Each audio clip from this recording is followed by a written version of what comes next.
So what you're looking at here is a picture that arrays all of these different religious groups and how they are perceived by everyone else in the population. So this particular figure only tells you how other groups, other folks, feel about a particular group. It's how non-Jews feel about Jews. It's how non-Catholics feel about Catholics. It's a different story how groups feel about themselves. That's also interesting. But today I want to focus on how different groups are perceived by others. Now, the first thing I want to point out is that the range here is fairly compact. It's between 40 and 60, which means that most Americans actually give most religions pretty moderate rating. But there is some variation, as you can see. Here at the top, we have the most popular religious group in America. And the most popular religious group in America is, drum roll please, the Jews. But I assure you that no Jew believes that. But there it is. Facts are facts.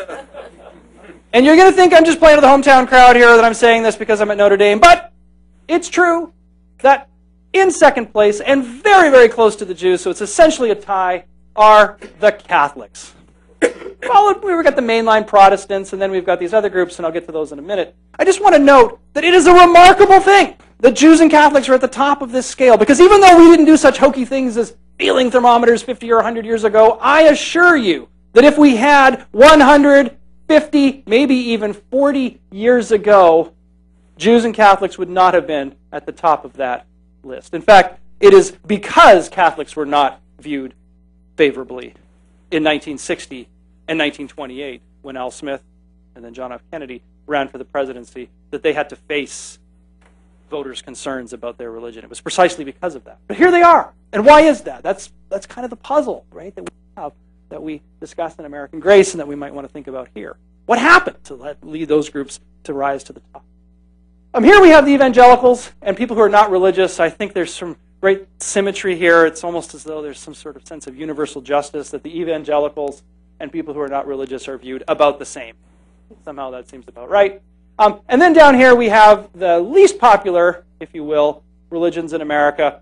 We have the Muslims, we have the Buddhists, and then we have the group that is of our greatest interest today, the Mormons. And so whatever explanation we might come up with for why some groups are at the top also has to account for why other groups are at the bottom. And on this graph, the size of each circle represents the share that that group has within the population. I point that out because this cannot simply be explained by the size of the group in the population. Because note that the most popular group are the Jews, and one of the least popular groups are the Mormons. And yet, and this comes as a surprise to many audiences, there are as many Mormons in America as there are Jews. There has to be something else. And the answer that Bob Putnam and I put forward in our book, American Grace, as to why some groups are viewed more favorably than others, and why in general Americans are comfortable with people of other religions, is, another drum roll, are you ready? You're going to want to write this down. Your Aunt Susan. Who is your Aunt Susan? Your Aunt Susan is that person in your family, the loved one in your close circle, who is the kindest, sweetest person you know. She's the one who never forgets your birthday. She's the one who brings all the casseroles to the sick people. She's the one who's always ready with a small loan if you need it. And you know in your heart of hearts that Aunt Susan is going to heaven. If there's a heaven, Aunt Susan's going to be there. But you also know that on Sundays, you go and hear theology that says that your Aunt Susan can't go to heaven because she plays for a different team. You're Catholic and she's Jewish. She's Mormon and you are a Protestant. And when faced with a choice between their Aunt Susan and their theology, almost all Americans go with Aunt Susan. Now, I tell you that story and I give you that name as a way to remember the concept, and you're sitting there thinking, okay, Professor Campbell, very nice, let's all hold hands and sing Kumbaya. Now, show me the data. Well, it turns out that there is an immense amount of data supporting the argument that we make, that Americans have figured out how to get along across religious lines because we have made connections, personal connections across religious lines. That almost all of us have an Aunt Susan in our families. That's what this graph shows you. This shows you the percentage of Americans who say that they have either neighbors, close friends, or extended family members who are of a different religion than they. 93% of us have neighbors of different religions. 3/4 of us have close friends, that is someone within our 5 closest friends who is of another religion. And 2/3 of us have Aunt Susans, people in our own family who are of different religions. And in American Grace, we detail how it is that this bridge building across religions has led us as a people, as a nation, to be very accepting of those of other religions. But here's the message to remember. That whether or not your group is accepted is itself related to the degree of bridge that group engages in. Bridge building to other religions. And so there are lots of Catholic Aunt Susans in America. Catholics are a big group, so it makes sense that lots of Americans would know and love a Catholic. And it turns out actually there are a lot of Jewish Aunt Susans. Jews are not a big group, but they're the group that's most likely to build bridges beyond their own faith. But the one religious group in America that is the least likely to build bridges are Mormons. And there are a variety of reasons for that. One is that Mormons are geographically concentrated, largely in the Mountain West. But even when you look at Mormons outside of the Mountain West, they are less likely to have friends and family members beyond the bounds of their own religion.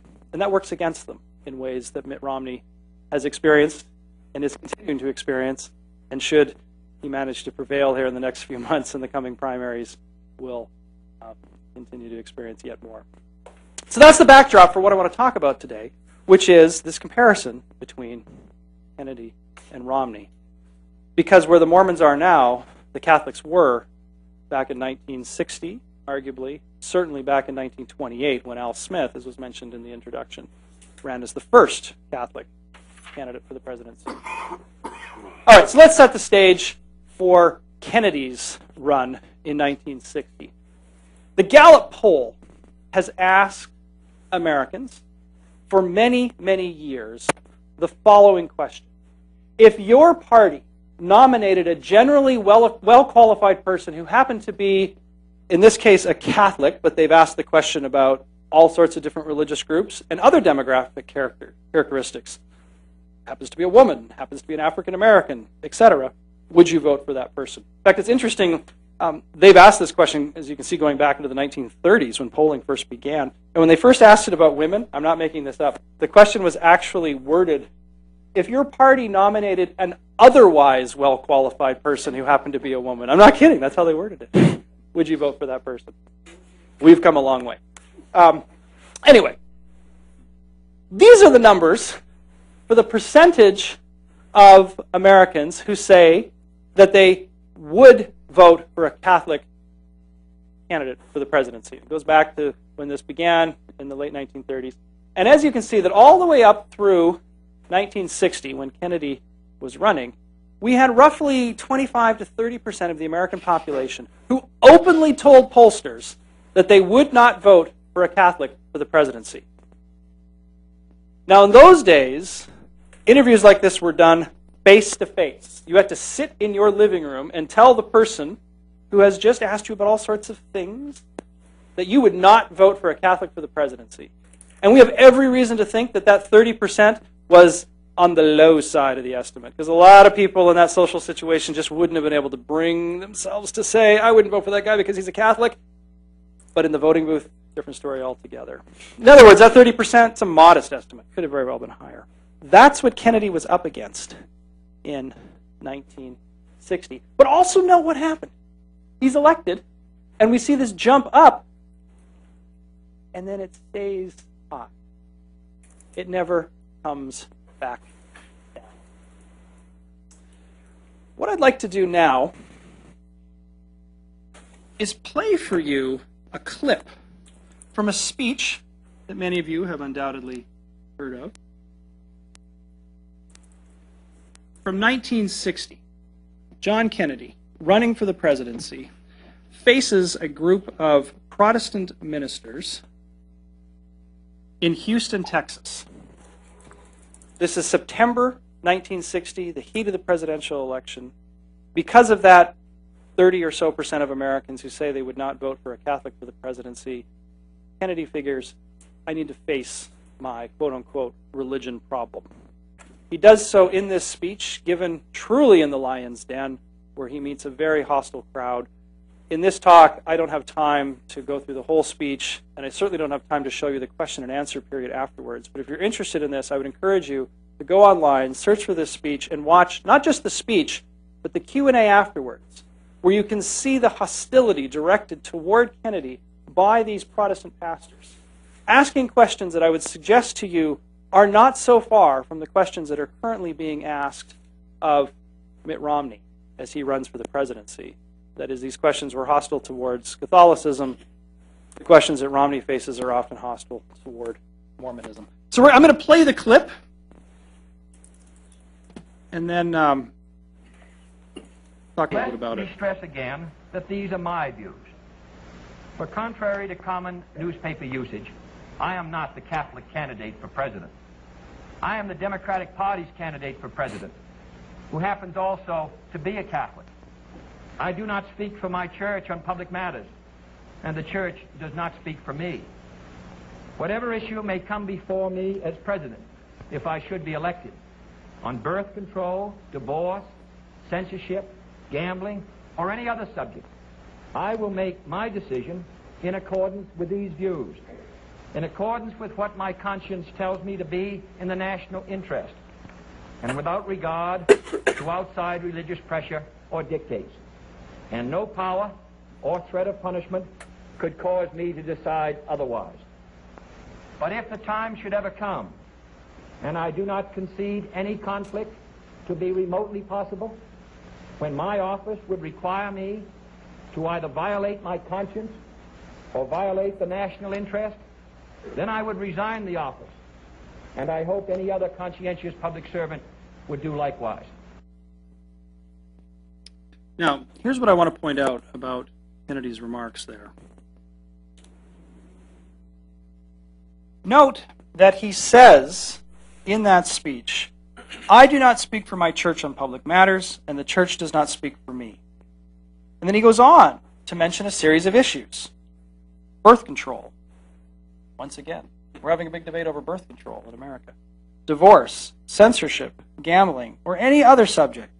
I will make my decision in accordance with my own views, with what my conscience tells me, without regard to outside religious pressure or dictates. In other words, Kennedy is standing before this audience of Protestant pastors, and really the entire nation, to say, I will not be beholden to my church hierarchy. In fact, it's interesting to know, one of the historical ironies of the 1960 presidential campaign is that if you look at the actual positions taken by John F. Kennedy on the one hand and his opponent Richard Nixon, remember him? On the other hand, Nixon actually was closer to the positions of the Catholic Church on whether to have an ambassador to the Vatican. That used to be a big fight. It's largely been settled. And on the question of public funding for Catholic schools. Today we call those school vouchers, but slightly different debate in those days. But Nixon was actually on the side of the Catholic Church, not Kennedy. So we have Kennedy standing and saying, it's okay to vote for me as a Catholic, because I'm not going to do Catholic stuff. I'm not going to be beholden to the hierarchy. I'm not even going to listen to them. I just want you to keep that in mind, because it says something really significant about how religion and politics were intertwined in 1960.